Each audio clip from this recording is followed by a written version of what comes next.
যদি পারে। মনে হয় পারবে না মানে এখন আপনাদের মুখ লড়তেছে, ও ঠিকই বলেছে, কারণ পারবে না। বাদাম খাওয়া বন্ধ করতে পারবে না, আরেকজনের সাথে গুতোগুতি কথা বলা বন্ধ করতে পারবে না, তাই ওরা গুনাও ক্ষমা পাবে না, নেকিও পাবে না। এই জন্যই সালাফ, আমি আশ্চর্য হলাম যে এই কথাটা কেন লিখলো। তিনি বললেন মানুষরা এই কাজ করতে পারবে না, যদি পারে তাহলে তাদের অতীত জীবনের পাপ ক্ষমা হবে এবং পাপ নেকিতে পরিণত হবে। আচ্ছা বলেন, আপনার এলাকার লোকেরা যদি এই হাদিসটা বুঝতো, এই হাদিসের উপরে ঈমান আনতো, তাহলে এই জায়গায় জায়গা দেওয়া সম্ভব হতো? কখনো নয়। আল্লাহ সুবহানাহু ওয়া তাআলা যেন আপনাদেরকে বোঝার তৌফিক দান করেন। জনক একজন সালাফের একটা কওল উল্লেখ করছি। আব্দুল্লাহ ইবনে মুহাম্মদ ইবনে উবাইদ আত-তামিমি তিনি বলেন, সালাসাতুন মাওজুদাতুন ওয়া সালাসাতুন মাফকুদাতুন। মানুষের কাছে তিনটা জিনিস আছে, তিনটা জিনিস নাই। অর্থাৎ মানুষের কাছে তিনটা জিনিস পাওয়া যায়, তিনটা জিনিস পাওয়া যায় না।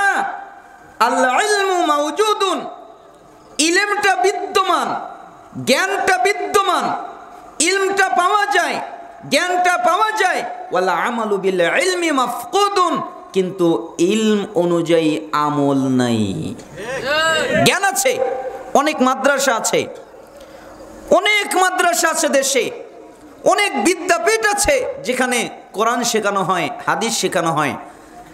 যেই হুজুর পড়ায় ওযু করে 2 রাকাত সালাত আদায় করতে হয়, সে ওযু করে কিন্তু 2 রাকাত সালাত কোনোদিন আদায় করে না।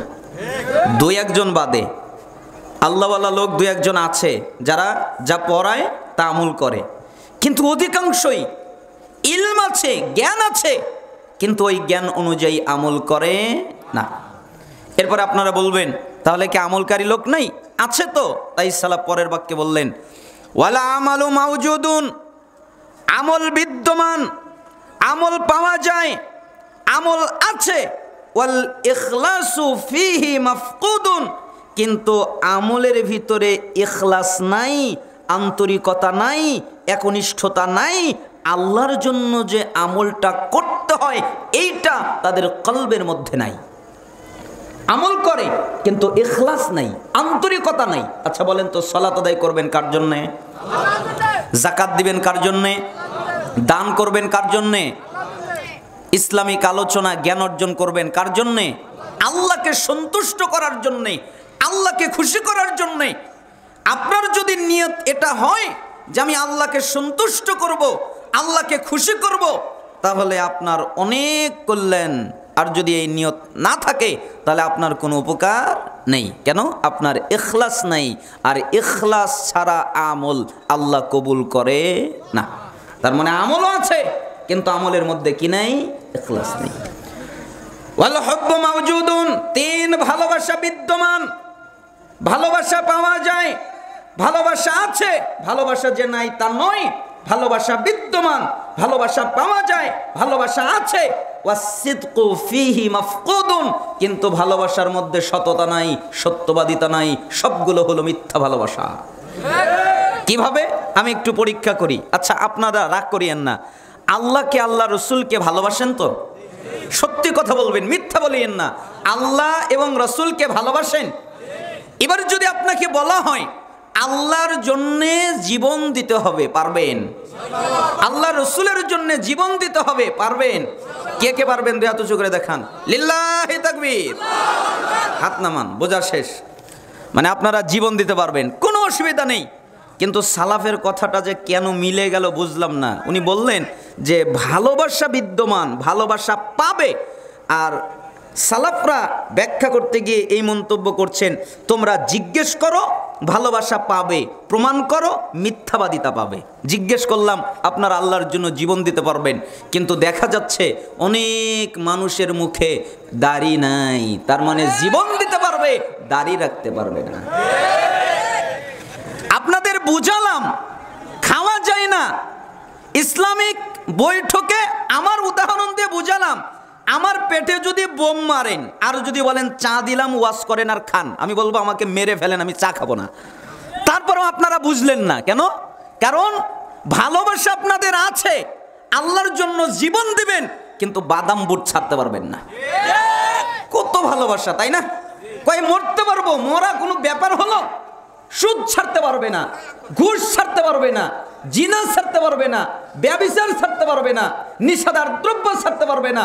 তো যেই লোক সুদ ছাড়তে পারে না, ঘুষ ছাড়তে পারে না, নিষেধার দ্রব্য ছাড়তে পারে না, জিনা ছাড়তে পারে না, ব্যভিচার ছাড়তে পারে না, আরেক মেয়ের সাথে ব্যভিচার করা ছাড়তে পারে না, আরেক মেয়ের সাথে, আমি ভালোবাসা বলি না, আমি বলি না যে এক ছেলে আর একটা মেয়ের সাথে ভালোবাসাবাসি করে, এ কথা আমি বলি না। কেন? ভালোবাসা শব্দটা পবিত্র শব্দ, এই শব্দ ছেলে মেয়ের সাথে লাগে না। এক ছেলে আর এক মেয়ের সাথে, এক মেয়ে আর এক ছেলের সাথে ভালোবাসাবাসি করে না, জিনা করে, জিনা। তা আমি ভালোবাসা বলতে যাব কেন? তো জিনার গল্প ছাড়তে পারে না, তো ও জীবন দিতে পারবে আল্লাহর জন্য? ও তো সুদি ছাড়তে পারে না, ও তো ঘুষি ছাড়তে পারে না, ও তো জিনাই ছাড়তে পারে না, ও তো ব্যভিচারী ছাড়তে পারে না, ও মিথ্যাই ছাড়তে পারে না, জীবন দিবে কিভাবে? আগে এগুলো ছেড়ে প্রমাণ করো যে আমি এগুলো ছেড়ে দিলাম, তারপরে বোঝা যাবে তুমি জীবন দিতে পারবে। তাই সালাফ বললেন ভালোবাসা পাবে কিন্তু সত্যতা পাবে না, সবগুলো ফেক, মিথ্যা। তিনটা জিনিস আছে, তিনটা জিনিস নাই। এক, ইলম আছে, ইলম অনুযায়ী আমল নাই। দুই, আমল আছে, আমলের মধ্যে ইখলাস নাই। তিন, ভালোবাসা আছে কিন্তু ভালোবাসার মধ্যে সততা নাই, সত্যবাদিতা নাই। আল্লাহ তাআলা আমাদেরকে এই বাক্যটা বোঝার তৌফিক দান করুন। আমি আমার খুতবার মধ্যে একটি আয়াত পাঠ করেছি যেখানে আল্লাহ তাআলা বলেন, ওয়ামা আতাকুমুর রাসূলু ফাখুযুহু, রাসূল তোমাদের যা দেয় তোমরা তা নাও, ওয়ামা নাহাকুম আনহু ফান্তাহু, এবং রাসূল তোমাদের যা থেকে নিষেধ করেন তা থেকে বিরত হও। ওয়াত্তাকুল্লাহ, এই ব্যাপারে আল্লাহকে ভয় করো। ইন্নাল্লাহা শাদীদুল ইকাব, নিশ্চয়ই আল্লাহ শাস্তি দানে কঠোর, কঠিন। আল্লাহ শুধু দয়া করতে পারে এমনটা নয়, তিনি আযাবও দিতে পারেন, তিনি শাস্তিও দিতে পারেন। অতএব আল্লাহর আযাবকে ভয় করে আল্লাহ রাসূল যা বলেন তা মানো, রাসূল যা নিষেধ করেন তা ত্যাগ করো। এজন্য আমি বলতে চাই, আপনি যদি কল্যাণ চান, আপনি যদি সফলতা চান, আপনি যদি ভালো কিছু চান, তাহলে রাসূলের আনুগত্য করেন, রাসূলের ইত্তেবা করেন। আপনার পুরো জীবনকে আপনি রাসূলের আনুগত্যে সাজিয়ে নেন, আপনার জন্য সব রয়েছে। কেন? আল্লাহ তাআলা বলেন, কুল, হে নবী আপনি বলেন, ইন কুনতুম তুহিব্বুনাল্লাহ, যদি তোমরা দাবিদার হও, দাবি করো আমরা আল্লাহকে ভালোবাসি। আচ্ছা আপনারা কি বলেন, আল্লাহকে ভালোবাসি না ঘৃণা করি? ভালোবাসি না? এই জন্য আল্লাহ তাআলা বলছেন, বলো তাদেরকে, তোমরা যদি দাবি করো আমরা আল্লাহকে ভালোবাসি, ফাত্তাবিউনি, তাহলে তোমরা আমি নবীর আনুগত্য করো, আমি নবীর অনুসরণ করো। ইহবিবুকুমুল্লাহ, তাহলে আল্লাহ তোমাদের ভালোবাসবেন। ওয়াগফির লাকুম যুনুবাকুম, এবং তোমাদের যত পাপ আছে আল্লাহ সবগুলো ক্ষমা করে দিবেন। সুবহানাল্লাহ। তার মানে রাসূলের আনুগত্য করার মাধ্যমে, রাসূলের ইত্তেবা করার মাধ্যমে, রাসূলের অনুসরণ করার মাধ্যমে আল্লাহর ভালোবাসা পাওয়া যায়। রাসূলকে মানার মাধ্যমে, রাসূলের অনুসরণ করার মাধ্যমে নিজের পাপ ক্ষমা হয়ে যায়। দুটি জিনিস এখানে পাওয়া গেল। এটা সূরা আলে ইমরানের 31 নম্বর আয়াত। আল্লাহ তাআলা বলেন সূরা নূরের 52 নম্বর আয়াতে, ওয়া মা ইউতিউল্লাহা ওয়া রাসূলাহু ওয়া ইয়াখশাল্লাহ ওয়া ইয়াত্তাকি ফাউলাইকা হুমুল ফাইজুন, যারা আল্লাহর আনুগত্য করে, আল্লাহকে মেনে চলে, রাসূলের আনুগত্য করে, রাসূলকে মেনে চলে, আল্লাহকে ভয় করে, আল্লাহকে ভয় করে চলে, তাকওয়া অবলম্বন করে, তার মানে পাপ থেকে বেঁচে চলে, ফাউলাইকা হুমুল ফাইজুন, এরা হলো সফল কাম। আর সালাফের ব্যাখ্যা করছেন এই সফলতার অর্থ হলো এরা জান্নাতি। তার মানে যারা রাসূলকে মানে তারা কি? জান্নাতি। এখানে আরেকটা মর্যাদা পাওয়া গেল, যারা রাসূলকে মানে ওরা কি? জান্নাতি।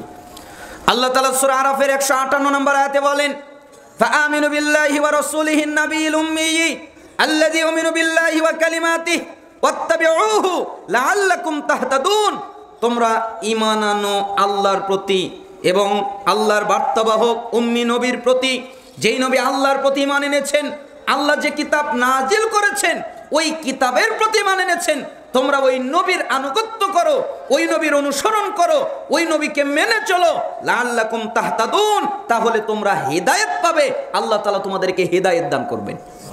তাহলে বলেন তো রাসূলের আনুগত্য করলে কি পাওয়া যায়? হিদায়াত পাওয়া যায়। এজন্য আমি বলি চারটা জিনিস যদি কেউ পেয়ে যায় তার আর কিছু লাগে না। এক, আল্লাহর ভালোবাসা। দুই, হিদায়াত। তিন, পাপ থেকে ক্ষমা। চার, জান্নাত। আচ্ছা বলেন তো একটা লোক যদি চারটা পায় আর কিছু লাগে? এক, আল্লাহর ভালোবাসা। দুই, হিদায়াত। তিন, আল্লাহ তাআলা পাপ ক্ষমা করে দেন। চার, জান্নাত। তার মানে চারটা জিনিস যদি কেউ পেয়ে যায় তার আর কিছু লাগবে? আর এই চারটা জিনিসই আপনি পাবেন যদি আপনি রাসূলের আনুগত্য করেন, রাসূলের ইত্তেবা করেন, রাসূলের অনুসরণ করেন, রাসূলকে মেনে চলেন।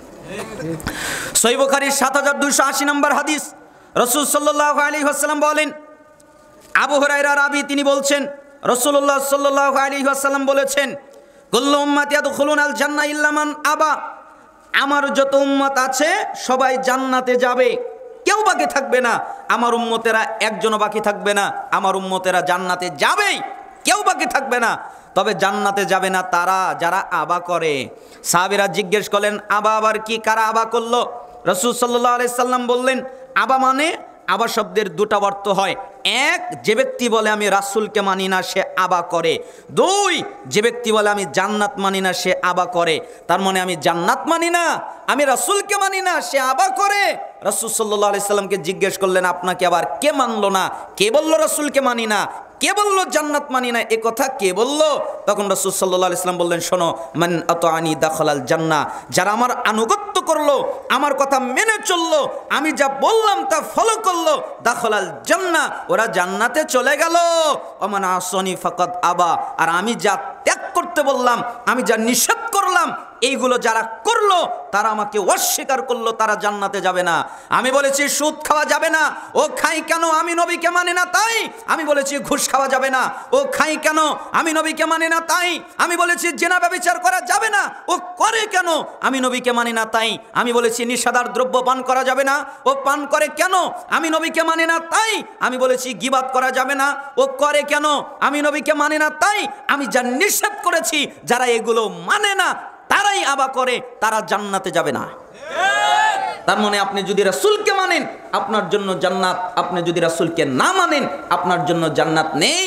এ কথা আল্লাহর নবী বলছেন। এর দ্বারা আমরা বুঝতে পারলাম আল্লাহর নবী সাল্লাল্লাহু আলাইহি ওয়াসাল্লাম আমাদেরকে কিছু বললে তা আমাদেরকে পালন করতে হবে, ঠিক না? রাজি আছেন সবাই? চলেন আমরা হাদিসের মধ্যে চলে যাই। আজকের আলোচনার প্রথম হাদিস, ইরবাদ বিন সারিয়া রাদিয়াল্লাহু আনহু, তিনি বলেন, ওয়াদানা রাসূলুল্লাহ সাল্লাল্লাহু আলাইহি ওয়াসাল্লাম মাওইযাতান ওয়াজিলাত মিনহাল কুলুব ওয়া যারাফাত মিনহাল উয়ুন ফাকুলনা ইয়া রাসূলাল্লাহ কাআন্নাহা মাওইযাতু মুআদ্দিন ফাআউসিনা। রাসূল সাল্লাল্লাহু আলাইহি ওয়াসাল্লামের সাহাবী ইরবাদ বিন সারিয়া তিনি বলেন, একদিন আল্লাহর নবী আমাদের মধ্যে বের হয়ে আসলেন। আসার পরে তিনি আমাদের মধ্যে ভাষণ দিলেন।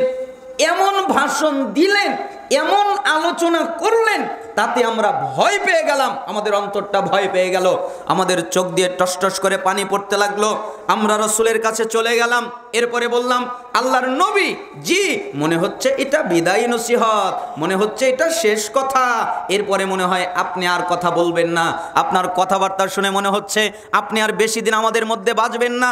তো আপনি যেহেতু চলেই যাবেন, তো আমাদেরকে কিছু ওসিয়াত করেন, আমাদেরকে কিছু নসিহত করেন, আমাদেরকে কিছু পালন করার কথা বলেন।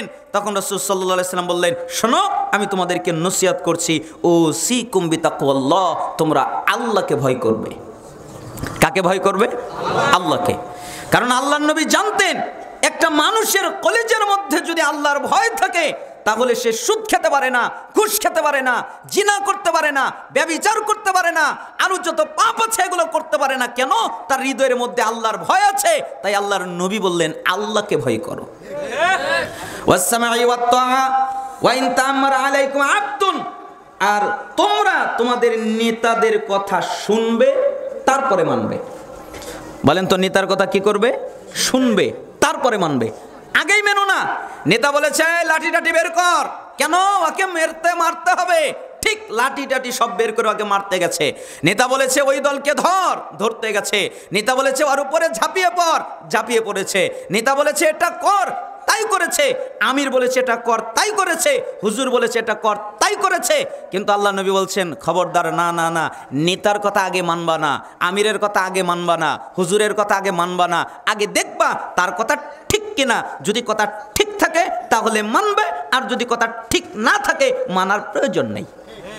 কথা ঠিক তখন মানবে, আর কথাটা যদি ব্যাঠিক হয় তখন মানবা না। তোমার ব্রেনকে কাজে লাগাও, আগে তার কথা শোনো, তিনি কি বলছে, কি বুঝাতে চাচ্ছে। যদি ওটা ভালো হয় তাহলে তার কথা শুনবে, আর যদি ভালো না হয় তার কথা শুনবে না। একজন কৃত দাসও যদি তোমাদের নেতৃত্ব দেয় তবুও তার কথা শুনবে, তারপরে মানবে। ওয়াইন্নাহু মান ইয়াইশ মিনকুম বাদি ফাসায়ারা ইখতিলাফান কাসীরা ফালাইকুম বিসুন্নতি ওয়াস সুন্নাতিল খুলাফাইর রাশিদিন আল মাহদিয়িন।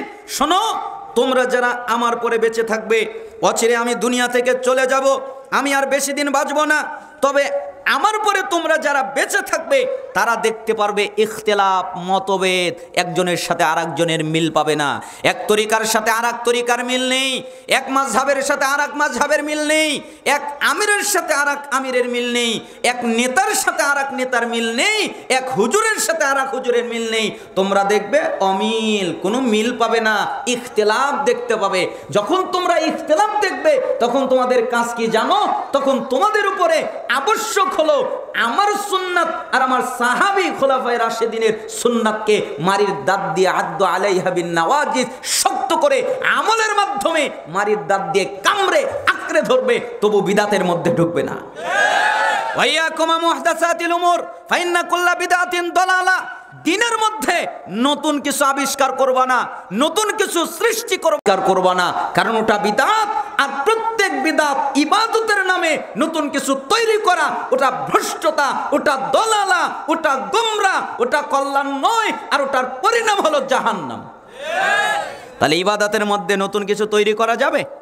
রাসূল সাল্লাল্লাহু আলাইহি সাল্লাম এই হাদিসের মধ্যে আপনাদেরকে অনেক ইঙ্গিত দিলেন, আমাদেরকে অনেক ইঙ্গিত দিলেন।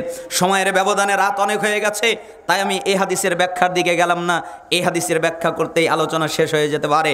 হাদিসটা আবু দাউদের 4607-এ এসেছে, তিরমিজির 2676-এ এসেছে, ইবনু মাজার 43 নম্বরে এসেছে, ইবনু হিব্বানের 5 নম্বরে এসেছে, সহিহ তারগিব ওয়াত তারহিবের 37 নম্বরে এসেছে। হাদিসের মান সহিহ। আল্লাহ সুবহানাহু ওয়া তাআলা আমাদেরকে আমল করার তৌফিক দান করুন। আজকের আলোচনার দ্বিতীয় হাদিস, এই হাদিসকে বলা হয়, সালাফরা বলতেন আশ্চর্যজনক হাদিস, আজীব হাদিস। কেন আশ্চর্যজনক? কারণ এরকম হাদিস দ্বিতীয় আর নাই, একটা হাদিসই এসেছে, দ্বিতীয় কোনো হাদিস এরকম আসে নাই। কারণ আল্লাহর নবী সাল্লাল্লাহু আলাইহি ওয়াসাল্লাম উম্মতকে ইঙ্গিত করে বলেছেন, হে আমার উম্মত, তোমরা এই কাজ করো। আল্লাহর নবী সাহাবীদেরকে ইঙ্গিত করে বলেছেন, সাহাবীরা তোমরা এই কাজ করো, উম্মতেরা তোমরা এই কাজ করো। কিন্তু এই হাদিসে আল্লাহর নবী কাউকে ইঙ্গিত করেন নাই, স্বয়ং আল্লাহর নবীকে ইঙ্গিত করে জিবরাইল আমিন বলেছেন। এজন্য কেউ কেউ এই হাদিসকে বলেন জিবরাইলের নসিহাত। জিবরাইল আমিন স্বয়ং আল্লাহর নবীকে নসিহাত করলেন। যা জিবরাইল আলাইহিস সালাম ইলান নবী সাল্লাল্লাহু আলাইহি ওয়াসাল্লাম।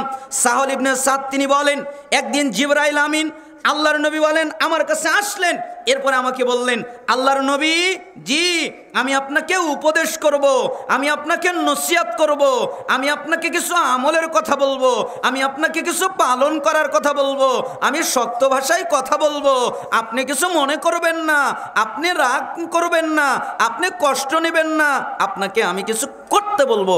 রাসূল সাল্লাল্লাহু আলাইহি সাল্লাম বললেন, আচ্ছা ঠিক আছে, কি বলবেন বলেন, আমি রাগ করব না, আমি কষ্ট নিব না, আপনি বলেন।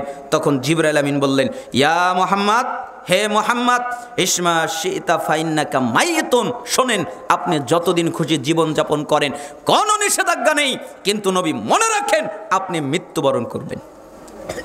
বলেন তো কে মারা যাবে? নবী। আপনি যতদিন খুশি জীবন যাপন করেন, কোনো নিষেধ নেই, কিন্তু মনে রাখেন আপনি মারা যাবেন। পৃথিবীর সবচেয়ে দামি মানুষ, সবচেয়ে দামি রাসূল, যার কাছে অনুমতি পত্র পাঠানো হয়েছে, পৃথিবীর আর কাউকে অনুমতি দেওয়া হয়নি, মালাকুল মাউত আসলেন, সালাম দিলেন, আল্লাহ নবীকে বললেন, আল্লাহর নবী, জি আল্লাহ তাআলা বলেছেন আপনি যদি দুনিয়ায় থাকতে চান আপনাকে রেখে যেতে, আপনি যদি আল্লাহর কাছে চলে যেতে চান আপনাকে নিয়ে যেতে। জিবরাইল আমিন আসলেন, সালাম করলেন আল্লাহর নবী, জি আল্লাহ তাআলা বলেছেন আপনি যদি দুনিয়ায় থাকতে চান আপনাকে রেখে যেতে, আপনি যদি যেতে চান আপনাকে নিয়ে যেতে, তবে আল্লাহ আপনার জন্য অপেক্ষা করছে, আপনার জন্য অপেক্ষমান। রাসূল সাল্লাল্লাহু আলাইহি সাল্লাম বললেন আমি দুনিয়ায় থাকতে চাই না, আমি আল্লাহর সাক্ষাৎকে পছন্দ করলাম। যার দুনিয়ায় থাকার অনুমতি ছিল তিনি দুনিয়ায় থাকতে পারেননি, অতএব পৃথিবীর কারো পক্ষে সম্ভব নয় দুনিয়ায় থাকা। সবচেয়ে বাস্তব কথা, আস্তিক বলেন, নাস্তিক বলেন, মুরতাদ বলেন, ইহুদি বলেন, খ্রিস্টান বলেন, বৌদ্ধ বলেন, হিন্দু বলেন, গ্রিক বলেন, যত ধর্মের লোকেরা আছে তারা পৃথিবীর সব কিছুকে যদি অস্বীকার করে, একটা জিনিসকে অস্বীকার করতে পারে না, সেটার নাম হলো মৃত্যু। মৃত্যুকে কেউ কেউ অস্বীকার করতে পারে? কারো পক্ষে সম্ভব? সে নাস্তিক বলে আমি আল্লাহকে মানি না। নাস্তিক মানে সে বলে যে নাস্তিকরা কাউকে মানে না, কিন্তু আসলে নাস্তিক পাওয়া যায় না। কেন? ওই নাস্তিকরা আল্লাহকে মানে না কিন্তু শয়তানকে ঠিকই মানে। তাহলে কারো না কারো ইবাদত করে, তাহলে ও নাস্তিক নয়, ও শয়তানকে মানে, শয়তানের ক্ষেত্রেও শয়তানের বিশ্বাসী হয়ে গেছে। তার মানে পৃথিবীর সব কিছুকে যদি অস্বীকার করে, মৃত্যুকে অস্বীকার করতে পারে না। আপনার এত দাপট কিসের? আপনার এত ক্ষমতা কিসের? আপনার দাপটের কারণে, আপনার ক্ষমতার কারণে আপনার ঘরে কেউ প্রবেশ করতে পারে না, আপনার আসনে কেউ বসতে পারে না, আপনার জামাটা কেউ ধরতে পারে না, আপনার আসবাবপত্র কেউ নাড়তে পারে না। কেন? আপনার এত ক্ষমতা বাহাদুরি। আপনার এত ক্ষমতা বাহাদুরি দিয়ে কি হবে? যেদিন আপনার দেহ থেকে শ্বাস বের হয়ে যাবে, শোনেন, আজকে রাত্রে ঘুমিয়ে পড়বেন, যদি সকালবেলা ওঠেন তাহলে সকাল পাবেন, আর যদি সকালে না ওঠেন তাহলে পরকাল। ঘুমিয়ে ঘুম থেকে উঠলে হয় সকাল, নয় হলে পরকাল, তাই না? যদি সে জেগে যায় তাহলে সকাল পাবে, আর যদি না জেগে যায় তাহলে পরকালে যেতে হবে। এই জন্য সবচেয়ে দামি বাস্তব কথা, আপনি যেদিন মৃত্যুবরণ করবেন আপনার ঘর থেকে আপনাকে টেনে বের করে দেওয়া হবে। একবারের জন্য বলতে পারবেন না আমার ঘর থেকে আমাকে টেনে বের করে কে, ক্ষমতা দিল কে। আপনার শরীরের পোশাক খুলে ফেলা হবে, একবারের জন্য বলতে পারবেন না আমার শরীরের পোশাক খুলে ফেলে কে। আপনাকে কাপড় দিয়ে চারকোনা ঘেরাও করে পানি দিয়ে গোসল দেওয়া হবে, গরম পানি দিয়ে বড়ই পাতা মিক্সার করে আরও কিছু মিক্সার করে আপনাকে গোসল দেওয়া হবে। আপনি একবারের জন্য বলতে পারবেন না পানিটা গরম হয়ে গেছে, আরেকটু ঠান্ডা করলে ভালো হতো, আপনাকে কাফনের কাপড় পরিয়ে দেওয়া হবে। আপনি একবারের জন্য বলতে পারবেন না শ্বাস নিতে কষ্ট হচ্ছে, কাফনের কাপড় সরিয়ে ফেলো, আমার চতুর্দিক থেকে মানুষ সরে যাও, আমাকে বাতাস আসতে দাও। আপনাকে জানাজার সালাত আদায় করার জন্য নিয়ে যাওয়া হবে। সারা জীবন আপনি মানুষের জানাজার সালাত আদায় করেছেন, পরিস্থিতি উল্টে গেছে, এখন মানুষজন আপনার জানাজার সালাত আদায় করবে, আপনার পরিস্থিতিতে কিছু করতে পারবেন না।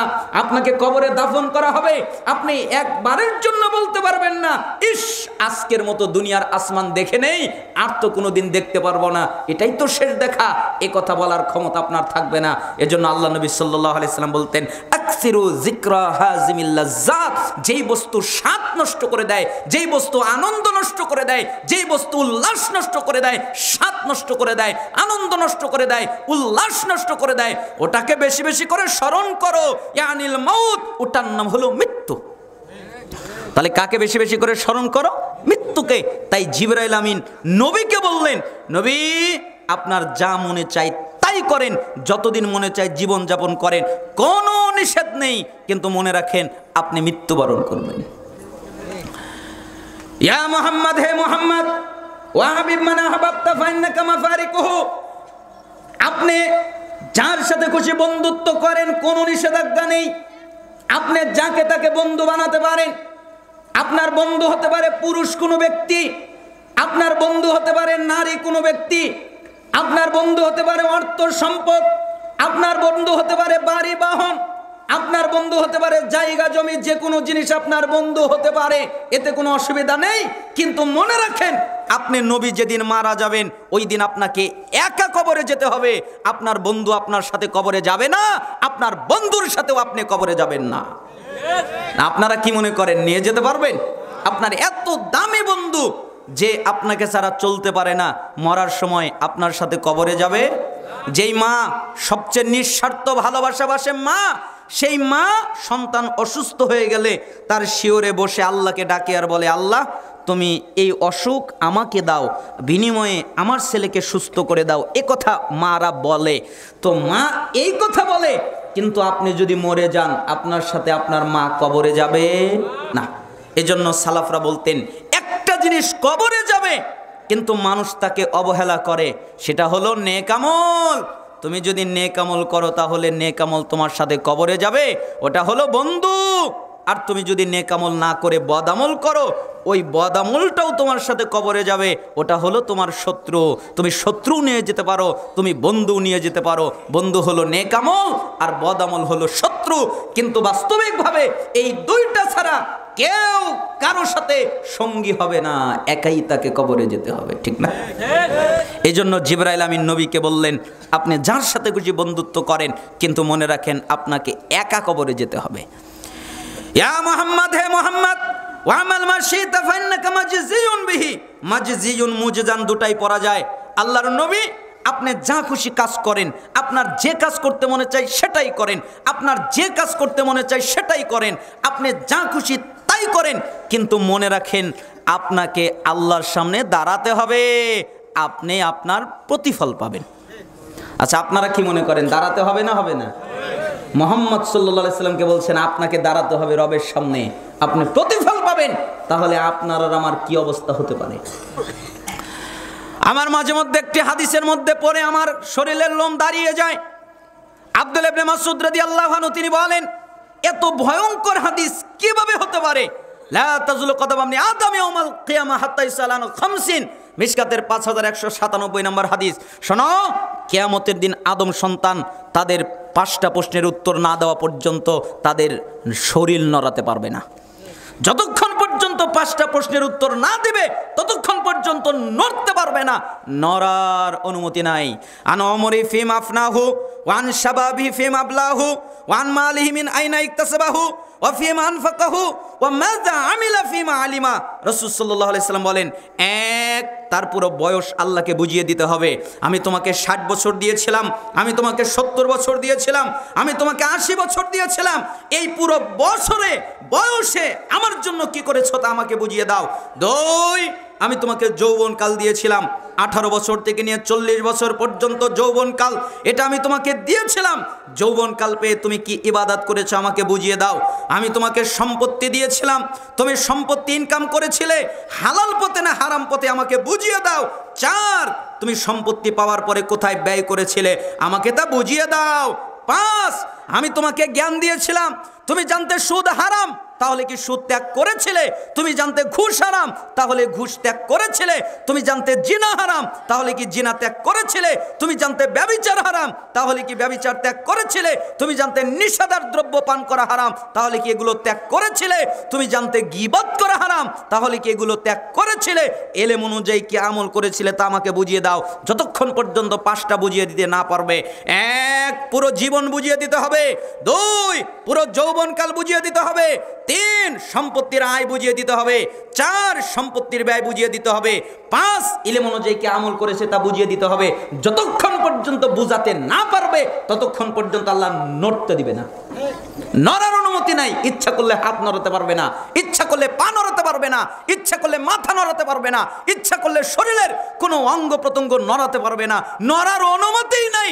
আগে 5টা প্রশ্নের জবাব দিবে, তারপরে নড়ার অনুমতি দেওয়া হবে। তাহলে যাদের নড়ার অনুমতি নাই তাদের এত বাহাদুরি আসে কোথায় থেকে? তাদের এত দাপট আসে কোথায় থেকে? এত ক্ষমতা আসে কোথায় থেকে? যাদের নড়ার অনুমতি নাই। এজন্য জিবরাইল আমিন নবীকে বললেন, আপনি যা মনে চাই তাই করেন।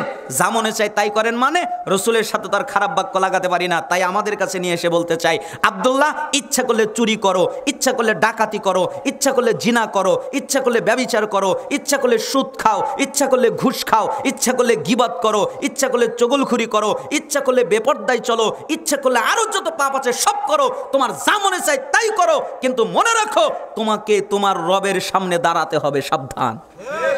না, আপনারা কি মনে করেন দাঁড়াতে হবে না? আমরা তো মানুষ, রাসূল সাল্লাল্লাহু আলাইহি সাল্লামের শেষ উম্মত, কিন্তু আমাদের ভিতরে ওই ভয়টা নাই।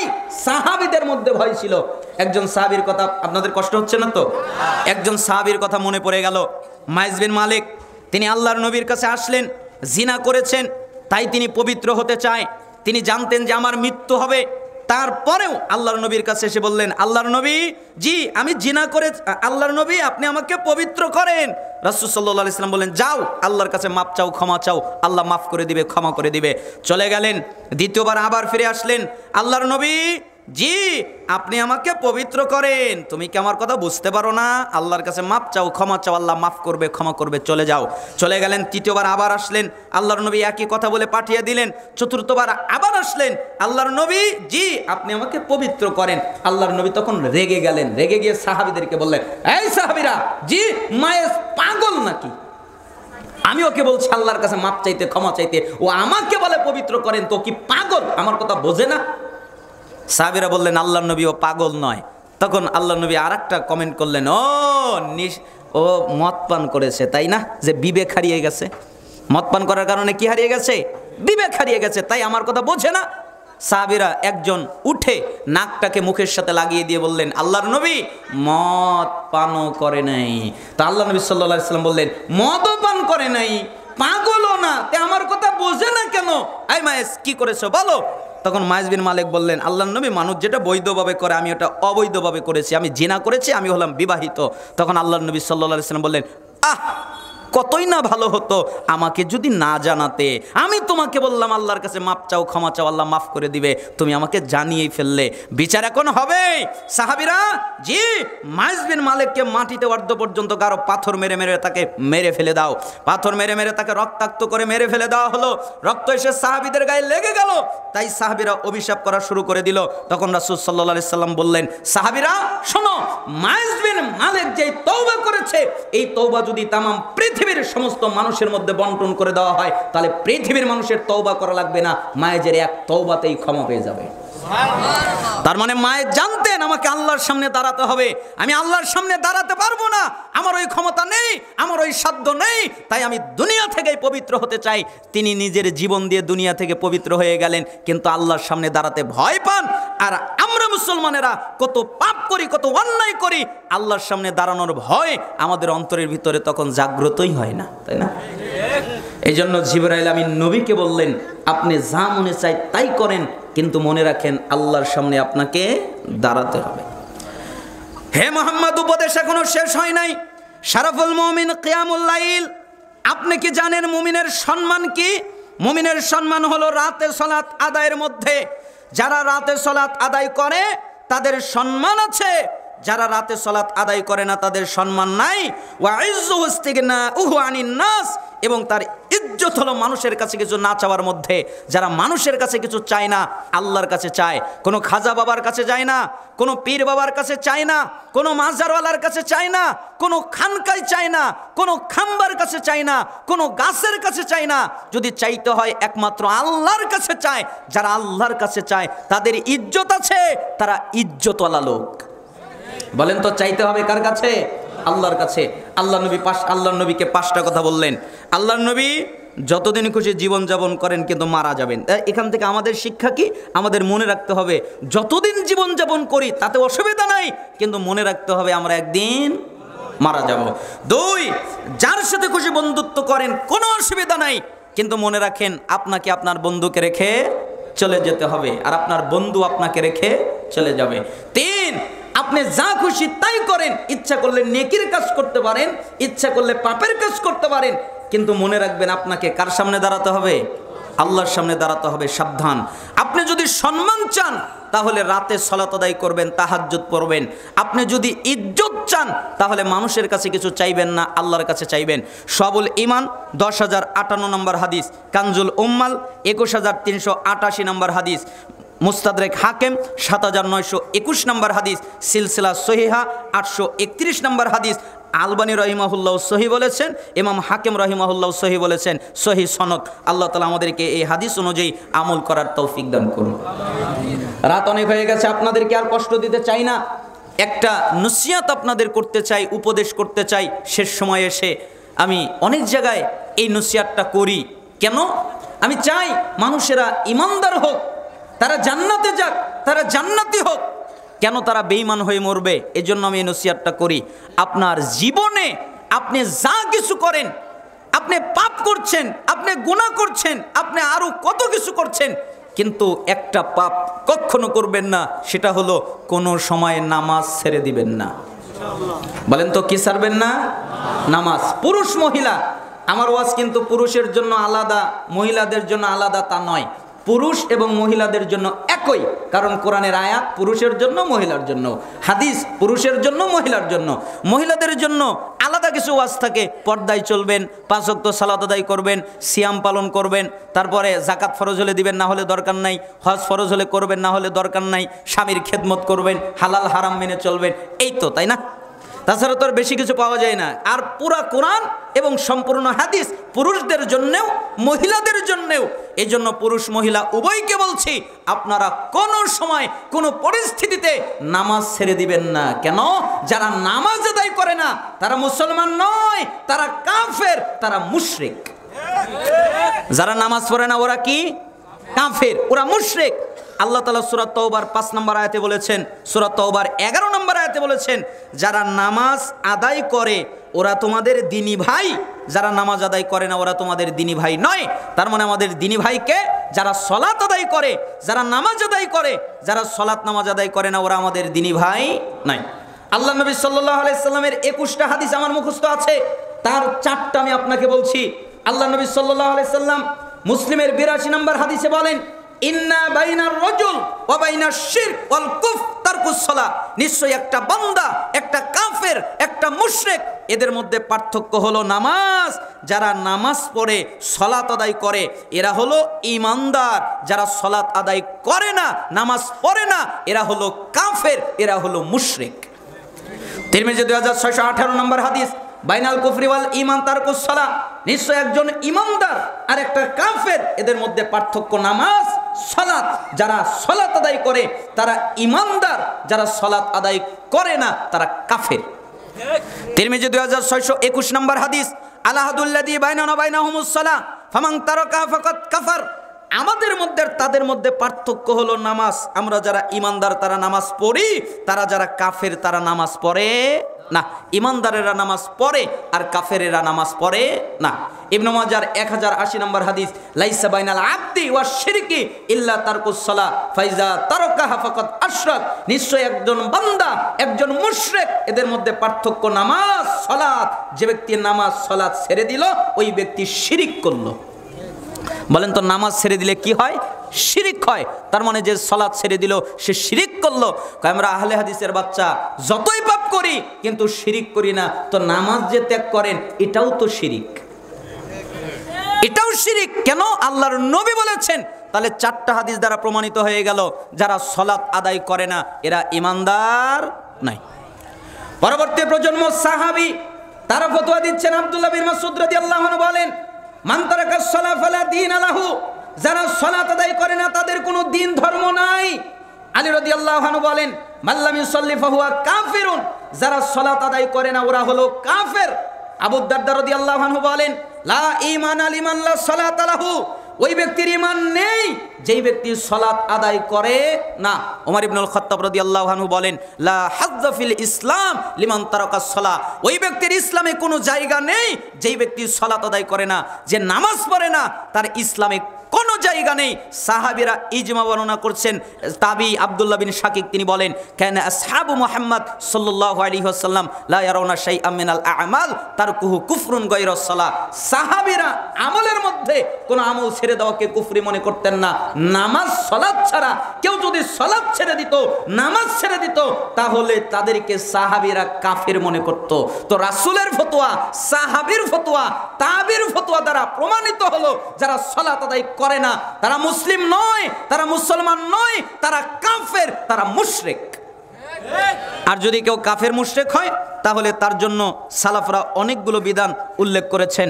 তার 1 নম্বর বিধান হলো, কেউ যদি নামাজ না পড়ে সে অভিভাবক হতে পারবে না, মানে মেয়েকে বিয়ে দিতে পারবে না। যদি মেয়েকে বিয়ে দেয় বিয়ে হবে না।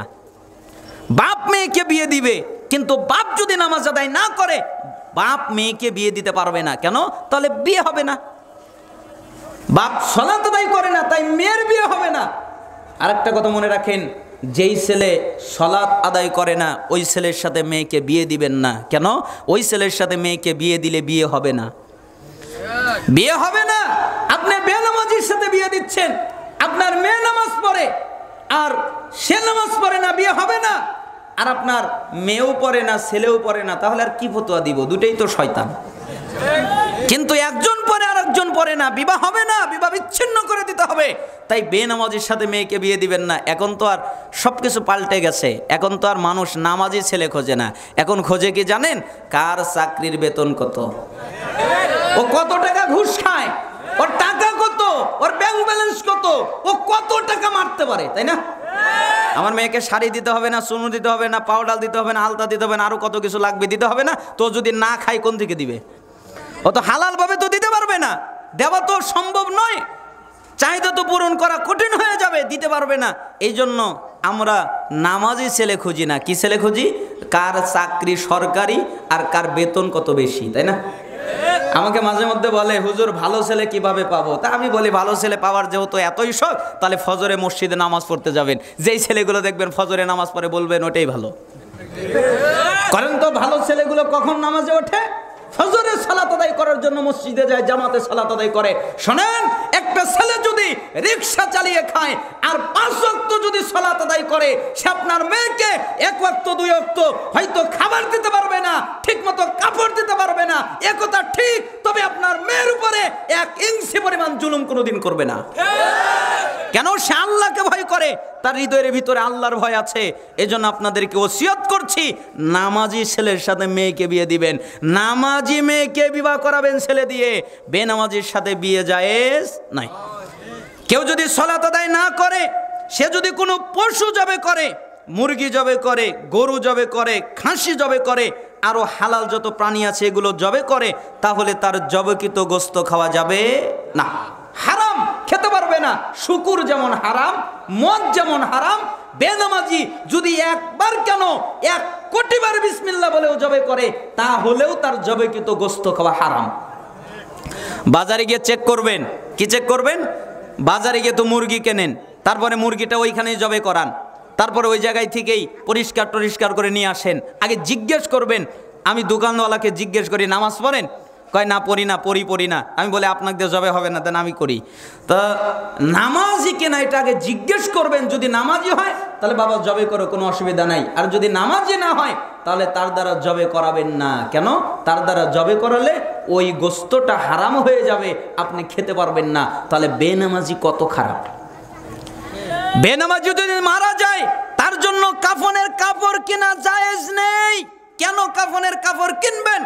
তাকে গোসল দেওয়া জায়েজ নেই, ও তো অপবিত্র।